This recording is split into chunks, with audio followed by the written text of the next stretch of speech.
was much younger, maybe 8 or 9, I have this memory where I was looking up at the sky and I felt almost suffocated. Like, I felt claustrophobic to be on Earth, and I just wanted to be in space.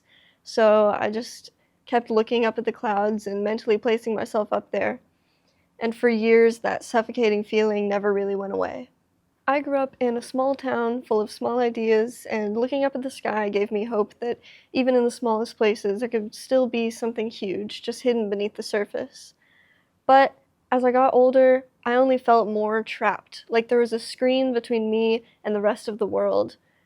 And so I immersed myself at a very early age in drawing and painting, and that was my escape from the bleak reality that comes with growing up in such a tiny rural town.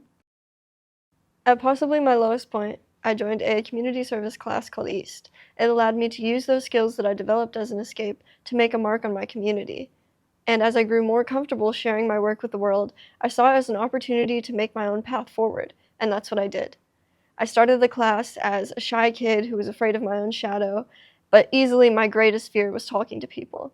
Despite this, my teacher noticed my potential and helped me to unleash it. I tried out many different projects, ranging from animation to graphic design, trying to find something that would stick, until I took on my first video project. I made a short, silly video about birds, and it had many flaws, but the process of making it immediately captured me. I went on to work on countless video projects, ranging from advertisements for small businesses in my community to a feature-length documentary for the Smithsonian's Museums on Main Street project. I spent a lot of my time behind the camera and editing and avoiding people as much as I could. Without even realizing it though, I was making friends and building relationships the entire time. I made 2 very good friends in my East class, and we worked on many projects together, including one for the food pantry in our town. We were able to put together a video showing a day in the life of the food pantry, a floor plan, and a 360 tour of the entire facility so that they could secure grant funding to expand to twice their size and help more people. Through working on more and more projects, and with the help of those around me, I was coming out of my shell. I was making friends, and we even got a feature on our local news channel about some of our projects. Speaking on television was something I would have never thought I was capable of doing only about a year before. I would go on to do smaller presentations, slowly conquering public speaking. Each year, the Big East Conference would roll around, where all the programs across the state got the opportunity to present their collective projects to each other. It was a big deal, but every year I would decline the offer to go, because the thought of all those new faces and people to talk to absolutely terrified me. But by my 3rd year in East, surrounded by all of my incredible friends, I decided that it was my year to try it out. Every year, my program tried for the Big Founders Award. It's the main East Award, and it's only given to 3 programs a year. Winning it was a big deal for us. It meant that we would be recognized as one of the best programs across the state. Each year, we would try and we would get the 2nd best award, but this year we were determined to win. We spent all year working on dozens of meaningful projects, and all that was left was compiling them into one video submission. So I spent the next month giving interviews, collecting footage from our projects, and putting it together. Finally, we sent the video off to be judged. On the day of announcements, we all gathered into our classroom and pulled the live stream up on the TV. We anxiously waited, hoping that our names would pop up on screen. But it was a stormy day, and right as they were about to announce the Founders winners, the screen froze. Luckily, I was able to pull it up on my phone, and everyone gathered around and watched the tiny screen. Just as I got my phone to load, we saw our names pop up on the screen for the Founders Award winners. We all cheered and hugged each other and cried a little. We worked really hard year in and year out, and it was finally paying off in a big way. With the win secured, that meant it was time to prepare for conference. We decided that I, alongside my friend I'd worked on many projects with, including the food pantry project, would be the ones to present on stage and represent our program. This was a huge jump for me. Just months before, I could not have imagined presenting on such a large scale. So for weeks, I rehearsed and rehearsed my speeches over and over. We'd be leading a breakout session as well, with an 8-minute-long presentation, but both of us were much more nervous about the 90-second speech because it was going to be in front of such a huge audience. And when the day of conference rolled around, I was incredibly anxious. The first day was smooth. We set up our table, and I presented some of our projects to people who walked by our booth and asked about them. It was nothing compared to the presentation that I would be giving the next day, but it was something that I could never have imagined doing whenever I first started the class. That night, my friend and I did a practice run of our speech on stage, and looking out at the empty chairs, knowing that they would be filled tomorrow, was very intimidating. So we ran through our presentation, and it went really roughly, And afterwards, our teacher pulled us aside and gave us a pep talk. He told us that we were here and the only way out was forward. No matter how tomorrow goes, we already won, we've proven ourselves, and we have jumped hurdles to get to where we are. So all that was left was to own it.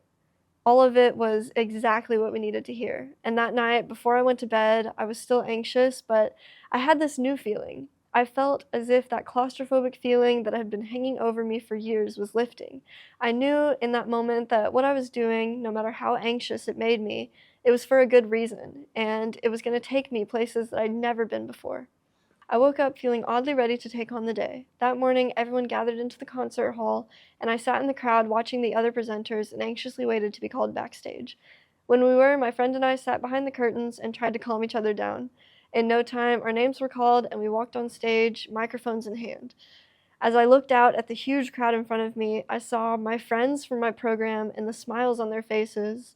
I saw friends I'd made just at the conference, something I would have been way too scared to do when I first joined the class. In that moment, I realized I was capable of so much more than I thought. Number one being conquering my fears. I realized how much I had grown and how much working in my small program built my confidence and allowed me to make a difference. Looking out at that sea of people in front of me, I felt like I'd broken out of that screen that I was trapped behind. I saw how I'd been carving my own path forward this entire time. The claustrophobic feeling completely vanished, and what I thought would be the most nerve-wracking experience of my entire life, I felt like I was breathing for the first time in years. The speech went exactly how we wanted it to, and we walked off stage triumphantly. The growth that I had done over the short amount of time I spent in my East program gave me the confidence to take another big leap. That year, I applied to the Arkansas School for Math, Science, and the Arts. I always felt a step behind my peers. I was worried I wouldn't be able to live away from home, I was afraid of driving, and I'd never lived in a city before. But I wasn't new to squashing my fears. So, when I got accepted, I packed my bags and I moved in August of 2022. I waved goodbye to my family and took a look at the shiny new path in front of me with so many new opportunities. I reignited my love for art and eventually discovered how much I loved mixing my passion with art with my experience in my East program at home. My first piece experimenting with this idea was a drawing of the t-shirt that we were given at the East Conference. It was a sentimental piece about an item of clothing that meant everything I didn't know I was capable of, and it represented the pivotal moment where I found myself. I spent a long time reflecting on my journey, looking at where I started and where I am now. And with that original teacher who believed in me so many years ago, still acting as a pivotal mentor in my life, we put together the idea for a new piece. One that would symbolize my entire journey, from the restricting start in my small town to my treacherous path of self-discovery, leading up to the moment on stage where I broke out of the life I was expected to live. I broke out of my small town, of that screen that held me back, and I opened the door to the future I always wanted. The path to where I am now was rugged and ugly at times, but the outcome was finding my own individuality and creating something beautiful through all of my hard work.